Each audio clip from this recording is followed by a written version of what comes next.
میرے گھر کے کام کرنے مجھے مشکل ہو رہا ہے, مجھے کمیونٹی میں نکلنا مشکل ہو رہا ہے, اور مجھے درد کے لیے روزانہ پین کلر لینے پڑ رہے ہیں, ٹھیک ہے, اور میں تھوڑا سا بھی چلتا ہوں تو ایگزاسٹ ہو جاتا ہوں, واک نہیں کر پاتا ہوں, تو پھر ہم کہتے ہیں کہ اب یہ جوائنٹ سروسیبل نہیں رہا ہے, اور اب یہ سٹیج آ گئی ہے کہ اس جوائنٹ کو, نیچرل جوائنٹ کو جو ہے وہ ریپلیس کر دیا جائے, سو دیٹ کہ وہ اب دوبارہ ایکٹیو لائف جو ہے. ڈاکٹر صاحب اگر ریپلیسمنٹ کے لیے آتے ہیں آپ لوگوں کے پاس تو اس سے پہلے کی کیا احتیاط ہوتی ہے, اور اس کے بعد کی اگر ریپلیسمنٹ ہو گئی ہے نی کی تو اس کے بعد کی بھی کیا احتیاط ہوتی ہے؟ جی ایگزیکٹلی, آپ نے صحیح کویشچن پوچھا, اور پیشنٹ کا زیادہ تر یہ کویشچن یہی جو آپ نے کیا اس سے ریلیٹڈ ہوتا ہے کہ جی میں جوائنٹ چینج کروانے کا مجھے کیا فائدہ ہوگا, میں کیوں چینج کرواؤں.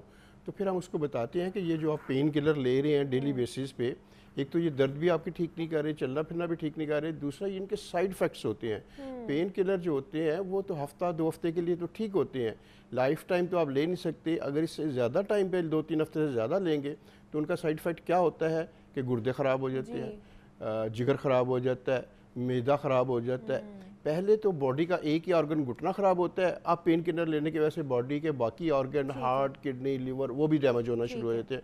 تو الٹیمیٹلی باڈی وہ کرپل ہو جاتی ہے اور ٹوٹلی انفٹ ہو جاتی ہے.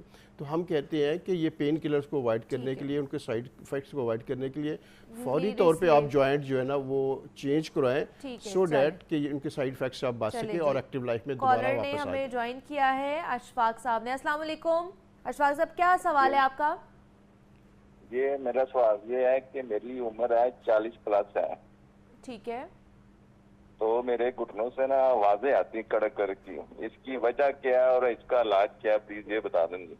ٹھیک ہے جی, بہت شکریہ اشفاق صاحب. ان کی عمر ہے 40+, 40+ ہے, اور کہہ رہے ہیں جی میرے گھٹنوں سے آوازیں آتی ہیں, تو اس کا کیا علاج ہے اور کیا احتیاط کر سکتے ہیں؟ دیکھیں جی, آوازیں آنے کی ایک ہی وجہ ہوتی ہے کہ جب لیگز کے جو ٹانگوں کے مسل ہیں وہ ویک ہو جاتے ہیں. وہ لوگ جو ریگولر واک نہیں کرتے, ریگولر ٹانگوں کی ایکسرسائز نہیں کرتے, ان کے مسل لوز ہو جاتے ہیں, لیکس ہو جاتے ہیں, ویک ہو جاتے ہیں. جب وہ ویک ہو جاتے ہیں تو الٹیمیٹلی جوائنٹ بھی لوز ہو جاتا ہے. جب جوائنٹ لوز ہوتا ہے تو اٹھتے بیٹھتے جیسے کسی بھی مشینری سے لوز ہو جائے کوئی پرزہ تو آوازیں آنی شروع ہو جاتی ہیں. تو ایگزیکٹلی یہ بھی ایک باڈی کا پرزہ ہے, جب یہ لوز ہوتا ہے تو اس میں آوازیں آنی شروع ہو جاتی ہیں. تو یہ اللہ تعالیٰ کی طرف سے ایک الارم ہوتا ہے کہ آپ کے مسلز لیگز کے جو ویک ہو رہے ہیں ان کو ایکسرسائز کر کے, واک کر کے اسٹرانگ کریں, تاکہ آپ کا مسل جو جوائنٹ جو لوز ہو گیا وہ دوبارہ ٹائٹ ہو جائے اور وہ ڈیمیج سے بچ جائے. ٹھیک ہے, تو مطلب آپ جو ہے نا وہ ایکسرسائز کرنا شروع کر دیں, واک کرنا شروع کر دیں, تاکہ آپ کے جو جوائنٹ سے لوز ہو رہے ہیں وہ ٹھیک ہو جائے, مضبوط ہو جائے. اور گھٹنے کی پرٹیکولر ایکسرسائز ہوتی ہیں وہ آرتھوپیڈک سرجن سے یہ ٹریننگ لیں, اور اس ٹریننگ کے اکارڈنگلی دن میں 2-3 بار ضرور ایکسرسائز کیا کریں. ٹھیک ہے. اچھا ڈاکٹر صاحب, میں نے ایسے کیسز بھی دیکھے جن کا ایک نی ریپلیس ہوتا ہے تو ان کا دوسرا بھی خراب ہو جاتا ہے, تو جن کے ایک صحیح ہے اور دوسرا جو ہے خراب ہے, تو اس کے لیے کیا کرنا چاہیے انہیں؟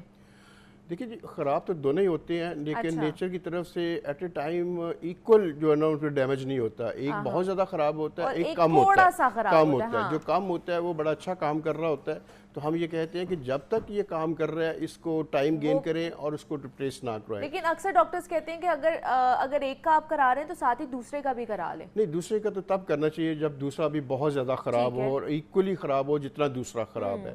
اگر اتنا خراب نہیں ہے تو پھر اس کو ٹائم دینا چاہیے, وہ ٹائم گین کرنا چاہیے. جتنا نیچرل جوائنٹ جو ہے نا وہ سروس پرووائڈ کر رہا ہے اتنے ٹائم تک کرتے جائیں.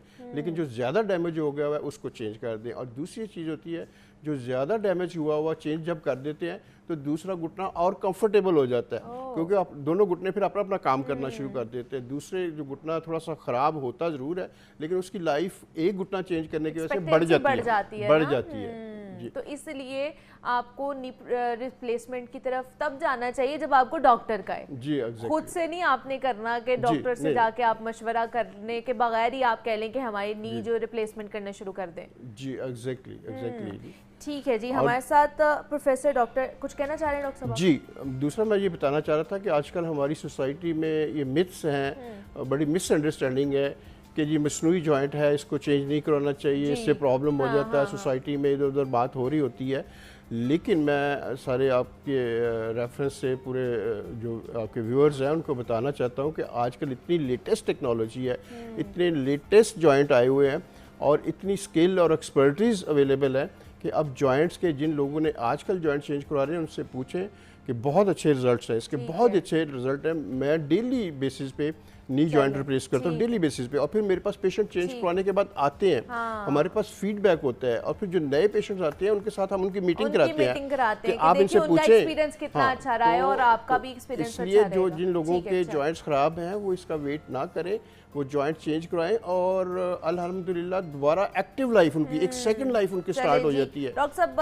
وقت کی شارٹیج تھی ورنہ ہم اس چیز کو اور بھی زیادہ آگے لے کر چلتے، لیکن ہمارے ساتھ پروفیسر ڈاکٹر تحسین ریاض صاحب موجود ہیں، آرتھوپیڈک سرجن ہے. ڈاکٹر صاحب بہت شکریہ آپ کے وقت کا کہ آپ آئے اور اس کے اوپر بات کی ہے. مجھے اجازت دیجیے، اپنا خیال رکھیے گا. اللہ حافظ. Thank you.